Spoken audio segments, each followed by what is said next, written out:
दोस्तों देखिए, फ्यूचर को तो कोई प्रेडिक्ट नहीं कर सकता, एटलीस्ट अभी तक तो नहीं। पर हम एक अपने हिसाब से और जितनी हमारी साइंस और टेक्नोलॉजी डेवलप्ड है उसके हिसाब से कुछ कुछ प्रिडिक्शन ज़रूर कर सकते हैं कि अगर फ्यूचर में कोई मिसहैपनिंग या अननेचुरल चीज़ नहीं होती है तो आने वाले 1000 खरब सालों में नेचुरली क्या क्या होगा। हेलो दोस्तों, मेरा नाम है हर्षित और आप देख रहे हैं क्लास ऑफ क्यूरियोसिटी। तो दोस्तों, ये वीडियो काफ़ी फैसिनेटिंग होने वाला है, तो आइए शुरू करते हैं। आज से 1000 साल बाद आज के डेट में जितनी भी लैंग्वेजेस एग्जिस्ट करती हैं उनमें इतनी तेज़ी से प्रोग्रेस, इतनी तेज़ी से इवोल्यूशन होगा कि कोई भी आज की डेट में एग्जिस्ट करने वाला एक भी वर्ड सरवाइव नहीं कर पाएगा। दूसरा चेंज जो होगा वो होगा कि आज जो हम रात को देखते हैं ध्रुव तारा, जिसको लोग मानते हैं कि वो ब्राइटेस्ट स्टार है, एक्चुअली वो होता नहीं है बट ऐसा माना जाता है। तो जिस स्टार को हम ध्रुव तारे की तरह देखते हैं इस समय है वो पोलार्स, बट आज से 1000 साल बाद गैमा सेफेस स्टार उसको रिप्लेस कर देगा। तो ध्रुव तारा तो रहेगा, मगर जो हम स्टार ध्रुव तारे की जगह देखते हैं वो नहीं होगा, बल्कि गैमा सेफे होगा। आज से 2000 साल बाद दोस्तों, जो भी हम देखते हैं नॉर्थ पोल और साउथ पोल पे जो भी आइस की शीट्स हैं वो मेल्ट हो चुकी होंगी कम्प्लीटली, और जो ग्लोबल वार्मिंग है वो इतनी ज़्यादा होगी कि अर्थ का एवरेज टेम्परेचर 8 डिग्री सेल्सियस से इंक्रीज हो जाएगा। ग्रीनलैंड की ज़्यादातर आइस मेल्ट हो चुकी होगी और जो सी लेवल है वो 6 मीटर तक बढ़ जाएगा। दोस्तों, क्या आप जानते हैं कि 5125 ये है साल जब मायन कैलेंडर एंड होता है। मायन बेसिकली एक कम्युनिटी है, उनके कैलेंडर के एंडिंग ईयर 5125 है और मायंस के अनुसार ये हमारी अर्थ और हमारी ह्यूमन सिविलाइजेशन का एंडिंग ईयर है, डूम्सडे।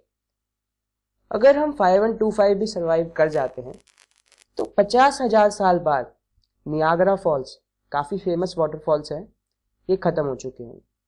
ग्रीनलैंड की जो भी बची कुची आइस होगी वो भी पूरी तरह से मेल्ट हो चुकी होगी और ग्लोबल वार्मिंग की वजह से एवरेज टेम्परेचर 2 डिग्री सेल्सियस और ज्यादा इंक्रीज हो जाए। आज से 1 लाख साल बाद या तो कोई सुपर वॉल्केनो हो चुका होगा या फिर किसी एस्टेरॉइड ने मोस्ट प्रोबेबली अर्थ को हिट कर दिया होगा और उसे डिस्ट्रॉय कर चुका होगा। जो स्टार्स आज हम रात को देखते हैं आसमान में वो बिल्कुल ही अलग दिखेंगे और इसका रीजन होगा अर्थ की मूवमेंट गैलेक्सी में। दोस्तों देखिए, हम जानते हैं कि हमारी जो अर्थ है वो सन के अराउंड तो रिवॉल्व करती है, बट एक फैक्ट ये भी है कि हमारा जो सन है वो भी गैलेक्सी के सेंटर के अराउंड रिवॉल्व करता है, और जब वो गैलेक्सी के सेंटर के अराउंड रिवॉल्व करता है तो इनडायरेक्टली हमारी अर्थ भी गैलेक्सी के अराउंड रिवॉल्व करती है। तो जो स्टार्स आज हमें देखने को मिलते हैं वो कंप्लीटली डिफरेंट होंगे 1 लाख साल बाद। आज से 10 लाख साल बाद जितना भी ग्लास, कांच आज एग्जिस्ट करता है वो फाइनली डिग्रेड हो चुका होगा, खराब हो चुका होगा। जो भी मॉन्यूमेंट्स बनी है स्टोन्स वगैरह से वो तो एक बार को एग्जिस्ट कर सकती हैं, मगर बाकी सभी चीजें फिनिश।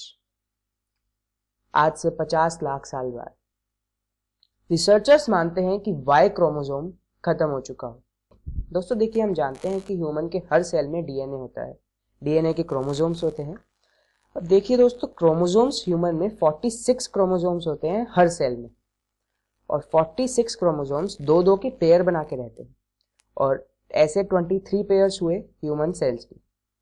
दोस्तों 22 पेयर ऑफ क्रोमोसोम्स तो मेल्स और फीमेल्स दोनों में सिमिलर होते हैं। फर्क आता है केवल जो एक क्रोमोसोम का पेयर है, सेक्स क्रोमोसोम जिसे कहा जाता है, उसमें जो फीमेल्स हैं उनमें सेक्स क्रोमोसोम होते हैं एक्स और दूसरा भी एक्स, बट मेल्स में एक क्रोमोसोम तो होता है एक्स और दूसरा होता है वाई। और जब 50 लाख साल बाद वाई क्रोमोसोम खत्म हो चुका होगा तो मेन एग्जिस्ट नहीं कर पाएंगे, फीमेल्स ही एक बार को एग्जिस्ट कर सकते। आज से 5 करोड़ साल बाद अफ्रीका का जो कॉन्टिनेंट है वो यूरोप और एशिया के साथ कोलाइड कर जाएगा और इस कोलिजन से एक माउंटेन रेंज बनेगी, बिल्कुल ऐसी जैसी हमारी हिमालयाज। क्योंकि दोस्तों हम जानते हैं कि जब भी टेक्टोनिक प्लेट्स की मूवमेंट की वजह से कॉन्टिनेंट्स पास या दूर होते हैं, तो जब वो दोनों पास आके कोलाइड करते हैं तो कोलाइड करने पे कुछ ओवरलैपिंग भी होती है, और जो हमारे को बाद में जाके माउंटेन्स की तरह दिखती है। दूसरा चेंज जो होगा वो ये होगा कि अर्थ पे कंडीशंस बहुत बुरी हो चुकी होंगी, मगर फिक्र करने की कोई बात नहीं है, तब तक तो शायद पूरी गैलेक्सी हमारी पहुंच में है। आज से 6 करोड़ साल बाद अर्थ का जो ऑर्बिट है, जिस ऑर्बिट में अर्थ सन के अराउंड रिवॉल्व करता है, वो एकदम डगमगा सा जाएगा। उसको प्रिडिक्ट नहीं किया जा सकेगा कि ये ऑर्बिट है, इसमें अर्थ रिवॉल्व करता है, वो इधर उधर होके रिवॉल्व करेगा। 25 करोड़ साल बाद जितने भी कॉन्टिनेंट्स हैं वो मूव होंगे टेक्टोनिक प्लेट्स की मूवमेंट की वजह से, और उस मूवमेंट की वजह से पैदा होगा एक सुपर कॉन्टिनेंट। आज से 80 करोड़ साल बाद फोटोसिंथेसिस पॉसिबल नहीं हो पाएगा ड्यू टू वेरियस रीजंस, और इस वजह से प्लांट्स अपना खाना नहीं बना पाएंगे।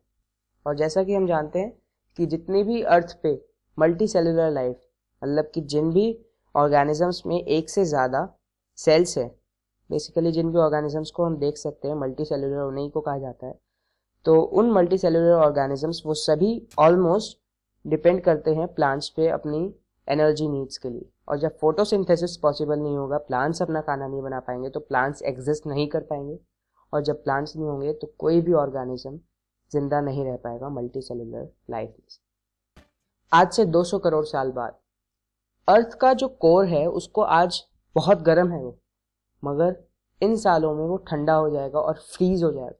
इसकी वजह से हमारी अर्थ अपने एक्सिस के अराउंड रोटेट करना बंद कर देगी, और क्योंकि रोटेशन नहीं होगी तो मैग्नेटिक फील्ड भी नहीं होगी, और जब मैग्नेटिक फील्ड नहीं होगी तो सन के अगेंस्ट उसकी कोई प्रोटेक्शन भी नहीं।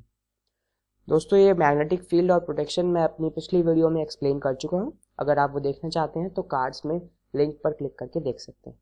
कमिंग बैक, जब रेडिएशन बहुत ज़्यादा होगी तो अर्थ का जो सरफेस टेम्परेचर है वो हिट कर जाएगा 147 degree Celsius. Can you imagine 147 degree Celsius, जिसकी वजह से अगर जो भी थोड़ी बहुत लाइफ अर्थ पे बची भी होगी वो भी बिल्कुल खत्म हो जाएगी। आज से 700 करोड़ साल बाद सन जो है वो इतना ज़्यादा एक्सपैंड करेगा कि उसका तब का साइज आज के साइज के 256 गुना 256 टाइम्स होगा। और जब वो एक्सपैंड करेगा तो मरकरी, वीनस और शायद अर्थ भी डिस्ट्रॉय हो चुके होंगे क्योंकि सन उन्हें निगल जाए, और फिर सन बनेगा एक वाइट ड्वार्फ, और उसका मास होगा तकरीबन आधा उसके प्रेजेंट मास के। आज से 2000 करोड़ साल बाद यूनिवर्स शायद खत्म हो चुका हो, क्योंकि दोस्तों हम जानते हैं कि यूनिवर्स कॉन्स्टेंटली एक्सपैंड कर रहा है, और जब वो एक्सपैंड कर रहा है और एक टाइम ऐसा आएगा कि मैटर, एटम्स वो भी एकदम खिंच जाएंगे, उसकी वजह से यूनिवर्स खत्म हो जाएगा, और जितने भी डिस्टेंसेस हैं वो इनफाइनाइट, अनगिनत हो जाएंगे। आज से 1000 खरब सालों बाद जितने भी स्टार्स हैं वो मर चुके होंगे। जो भी चीज़ बचेगी वो होगी वाइट ड्वार्फ्स, न्यूट्रॉन स्टार्स और ब्लैक होल्स। The and. तो दोस्तों, अगर आपको ये वीडियो अच्छी लगी हो तो लाइक बटन ज़रूर दबाएं, और अगर आपको कोई सवाल, सुझाव या फिर कोई वीडियो रिक्वेस्ट हो तो आप कमेंट सेक्शन में ज़रूर बताएं। और दोस्तों, अगर आपको इसी तरह की साइंटिफिक और फैक्चुअल वीडियोस में इंटरेस्ट है तो सब्सक्राइब बटन ज़रूर दबाएं, ताकि मैं जैसे ही नेक्स्ट टाइम कोई नई वीडियो अपलोड करूं तो आपको इंस्टेंट नोटिफिकेशन पहुंच जाए। So thanks for watching, have a good day.